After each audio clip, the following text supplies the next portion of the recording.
दोस्तों, क्या आप जानते हैं दुनिया के सबसे अमीर देश के बारे में? एक छोटा सा देश जो साइज में छोटा है लेकिन वेल्थ के केस में सबसे टॉप पर है। इस देश का नाम है लग्जमबर्ग और आईएमएफ के हिसाब से लग्जमबर्ग दुनिया का सबसे अमीर देश है जिसका जीडीपी पर कैपिटा है $143,000। तो कैसे ये देश दुनिया का सबसे रिचेस्ट बन गया और कौन से बड़े डिसीजन इसकी लाइफ चेंजिंग जर्नी में मददगार साबित हुए और कौन से लीडर इसके पीछे हैं? तो आज हम बात करेंगे लग्जमबर्ग की पूरी कहानी के बारे में। लेकिन आगे बढ़ने से पहले अगर आप चैनल पर नए हैं और आपको ऐसी इन्फॉर्मेशन अच्छी लगती है तो चैनल को सब्सक्राइब जरूर कर लीजिए। तो चलिए शुरू करते हैं। कहानी शुरू होती है 10वीं शताब्दी में, जब काउंट सिगफ्रेड ने एक छोटा सा फोर्ट्रेस लिया जिसे लुचलिनबर्ग कहते हैं। ये छोटा सा किला बन गया लग्जमबर्ग सिटी का फाउंडेशन। उस टाइम पर लग्जमबर्ग एक छोटा बट स्ट्रेटेजिकली इंपॉर्टेंट रीजन था जो फ्रांस, जर्मनी, बेल्जियम के बीच में लोकेटेड था। मिडिल एजेस के टाइम पे लग्जमबर्ग एक स्ट्रॉन्ग होल्ड था और यूरोप के बड़े बड़े जो पावर्स थे इस पर कब्जा करने की कोशिश करते थे और वो चाहते थे कि ये उनके अंडर आ जाए। कई बार इस पर रोमन एम्पायर ने, स्पेनिश ने और फ्रेंच रूलर्स का कंट्रोल रहा। लेकिन एक इंटरेस्टिंग चीज हुई 1867 में, जब ट्रीटी ऑफ लंदन के थ्रू लग्जमबर्ग को न्यूट्रल कंट्री डिक्लेयर कर दिया गया। इस ट्रीटी के बाद लग्जमबर्ग अपने लिए एक स्ट्रॉन्ग आइडेंटिटी क्रिएट करने लगा। वर्ल्ड वॉर के दौरान लग्जमबर्ग की पोजीशन थोड़ी ट्रिकी थी क्योंकि जर्मनी ने इस छोटे से देश को अपनी इन्वेजन के लिए यूज किया। बट वर्ल्ड वॉर के बाद में लग्जमबर्ग ने अपने आप को यूरोप के रीबिल्डिंग प्रोजेक्ट्स का एक इंपॉर्टेंट हिस्सा बनाया। ये उनका पहला स्टेप था एक स्ट्रॉन्ग और प्रॉस्पेरस फ्यूचर की तरफ को। अब बात करते हैं आर्थिक स्टोरी की।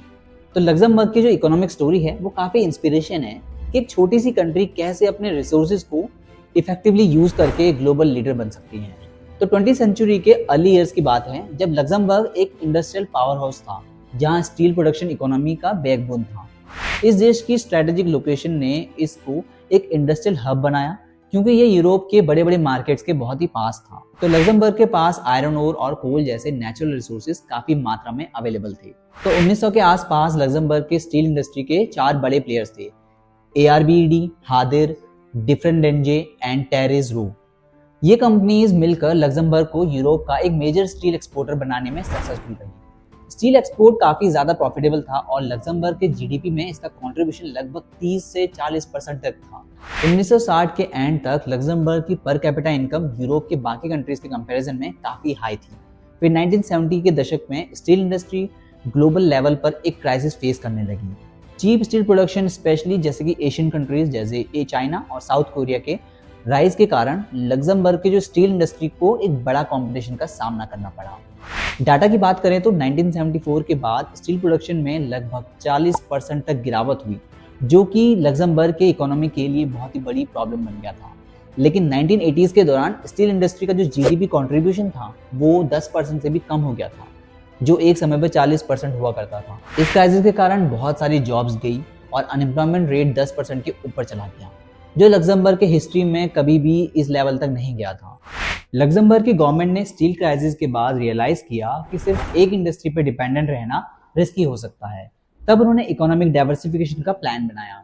यह डिसीजन लग्जमबर्ग के हिस्ट्री का सबसे सिग्निफिकेंट मोमेंट था।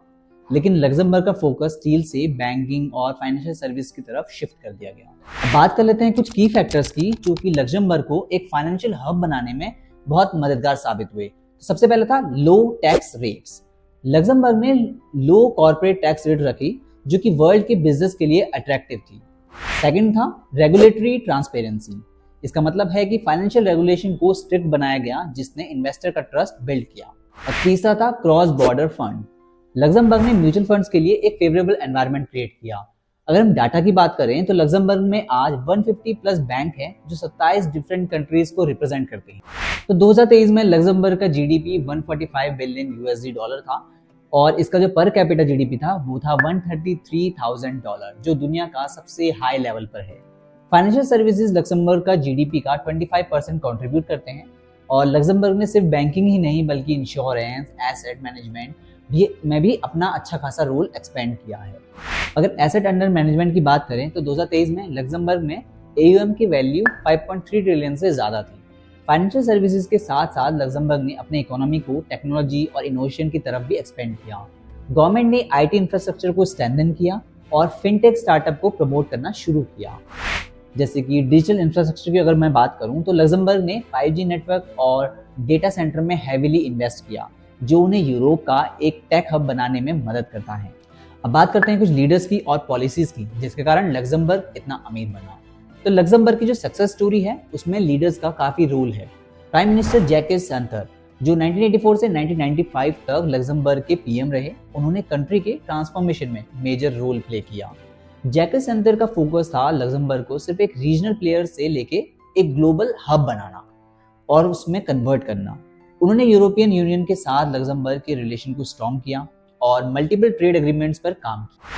और जो रेगुलेटरी फ्रेमवर्क उस टाइम पे इम्प्लीमेंट किए गए थे, उन्होंने ही लग्जमबर्ग को एक ट्रस्टवर्दी डेस्टिनेशन बनाया फॉरेन इन्वेस्टमेंट के लिए। सिर्फ जैकेस ही नहीं बल्कि लग्जमबर्ग के लीडर्स टेक्नोलॉजी और सस्टेनेबिलिटी पे भी फोकस कर रहे हैं। उनका विजन है कि लग्जमबर्ग एक ऐसा कंट्री का एग्जाम्पल बने जो साइज में छोटा होने के बावजूद इनोवेशन और टेक्नोलॉजी में लीडर हो। अब बात करते हैं सबसे इंपॉर्टेंट पॉइंट की जिससे आपको भी सीखना चाहिए, वो है टर्निंग पॉइंट ऑफ लग्जमबर्ग। तो लग्जमबर्ग के लिए जो स्टील का क्राइसिस था वो एक ऐसी सिचुएशन थी जहां पे उसके पास दो ऑप्शन थे, या तो वो अपनी डिक्लाइनिंग जो स्टील इंडस्ट्री थी उसको सपोर्ट करता या फिर अपने आप को कंप्लीटली ट्रांसफॉर्म करता। तो लग्जमबर्ग ने सेकंड ऑप्शन चूज किया और ये उन्होंने डिसाइड किया कि उनकी सक्सेस स्टोरी जो है वो अलग तरीके से लिखी जाएगी। 1970 और 1980 के दौरान लग्जमबर्ग ने रियलाइज किया कि ग्लोबल मार्केट अब स्टील इंडस्ट्री को सस्टेन नहीं कर पाएगा। इस वजह से गवर्नमेंट ने अपना फोकस डाइवर्सिफाई करना शुरू किया। डाइवर्सिफिकेशन का मतलब है कि एक नई स्ट्रेटेजी पर काम करना जो कि लॉन्ग टर्म सस्टेनेबल हो। अगर मैं कुछ की टर्निंग पॉइंट्स की बात करूं तो सबसे पहला था कि यूरोपियन यूनियन का रोल। लग्जमबर्ग ने यूरोपियन यूनियन के इंटीग्रेशन में एक मेजर रोल प्ले किया। इसने लग्जमबर्ग को एक स्ट्रेटेजिक पोजीशन दी जो ट्रेड और फाइनेंस के लिए काफी बेनिफिशियल था। तो लग्जमबर्ग जो है यूरोपियन यूनियन के कोर इंस्टीट्यूशन के घर हैं, जैसे कि यूरोपियन इन्वेस्टमेंट बैंक और यूरोपियन कोर्ट ऑफ जस्टिस। दूसरा पॉइंट है कि बैंकिंग से फाइनेंशियल हब तक का सफर। लग्जमबर्ग ने अपने टैक्स पॉलिसी को फ्रेंडली बनाया जो कि मल्टीनेशनल कंपनीज और हाई नेटवर्क इंडिविजुअल के लिए काफी अट्रैक्टिव था, वो वहां रहने लगे। फाइनेंशियल लॉज को ट्रांसपेरेंट रखा गया जिससे लग्जमबर्ग ने एक सेफ और रिलायबल डेस्टिनेशन के रूप में स्टैब्लिश हुआ। और तीसरी चीज है इनोवेशन ओरिएंटेड पॉलिसीज। लग्जमबर्ग के जो गवर्नमेंट ने इनोवेशन पर फोकस किया और फिनटेक और डिजिटल बैंकिंग जैसे सेक्टर में इन्वेस्ट करना शुरू किया। अगर मैं डाटा की बात करूं तो लग्जमबर्ग के इनोवेशन इंडेक्स में रैंक काफी हाई है और ये रेगुलरली टॉप 20 कंट्रीज में आता रहता है। तो लग्जमबर्ग ने अपने ट्रेडिशनल इकोनॉमिक मॉडल से आगे सोचना स्टार्ट किया और स्पेस माइनिंग जैसे फ्यूचरिस्टिक प्रोजेक्ट में इन्वेस्ट करना शुरू किया। तो डाटा ये कहता है कि लग्जमबर्ग की जो गवर्नमेंट ने स्पेस रिसोर्सेज इनिशिएटिव शुरू किए जो एस्टेरॉयड माइनिंग और स्पेस एक्सप्लोरेशन के फ्यूचरिस्टिक गोल को सेट करता है। 2020 में लग्जमबर्ग ने स्पेस रिलेटेड इंडस्ट्रीज में लगभग $200 मिलियन का इन्वेस्टमेंट किया। लग्जमबर्ग के जो इकोनॉमिक टर्निंग पॉइंट्स हैं सिर्फ फाइनेंशियल और टेक्नोलॉजिकल अचीवमेंट्स तक लिमिटेड नहीं है, बल्कि ये कंट्री आज एक ग्लोबल प्लेयर बन चुका है। तो फाइनेंशियल ट्रांसपेरेंसी और लो करप्शन इंडेक्स की वजह से लग्जमबर्ग ग्लोबल इन्वेस्टर के लिए एक ट्रस्टेड डेस्टिनेशन तो है ही। दूसरा, जो वर्ल्ड बैंक और IMF के रिपोर्ट के हिसाब से लग्जमबर्ग की जो इकोनॉमी है वो सस्टेनेबल है और लॉन्ग टर्म ग्रोथ के लिए रेडी है। अगर मैं कुछ की डेटा इंडिकेटर की बात करूं जो कि टर्निंग पॉइंट थे, जो सबसे पहला था उसमें से जिनकी वजह से लग्जमबर्ग जो है ऐसे गया, वो था जीडीपी ग्रोथ। 1980 में जीडीपी पर कैपिटा था $20,000 जो 2023 में ग्रो होकर $133,000 हो गया। दूसरा था एम्प्लॉयमेंट रेट। स्टील क्राइसिस के बाद लग्जमबर्ग का जो अनएम्प्लॉयमेंट रेट था 10% था, जो आज सिर्फ 3.8% रह गया है। और ये वर्ल्ड इकोनॉमिक फोरम के ग्लोबल कॉम्पिटिटिवनेस के रिपोर्ट में भी लग्जमबर्ग का रैंक काफी हाई है। तो दोस्तों, आज इस वीडियो में हमने देखा कि लग्जमबर्ग एक छोटी कंट्री होने के बावजूद अपने लिमिटेड रिसोर्सेज को इफेक्टिवली यूज करने के बाद ही ग्लोबल लीडर बना। तो लग्जमबर्ग की कहानी एक इंस्पिरेशन है कि कैसे एक छोटी सी कंट्री है लेकिन उसके रिसोर्सेज लिमिटेड हैं, लेकिन अगर विजनरी लीडरशिप है तो उसकी वजह से वो दुनिया पर के टॉप पर पहुंच सकता है। उनकी सक्सेस का मंत्र है अडेप्टेबिलिटी और इनोवेशन।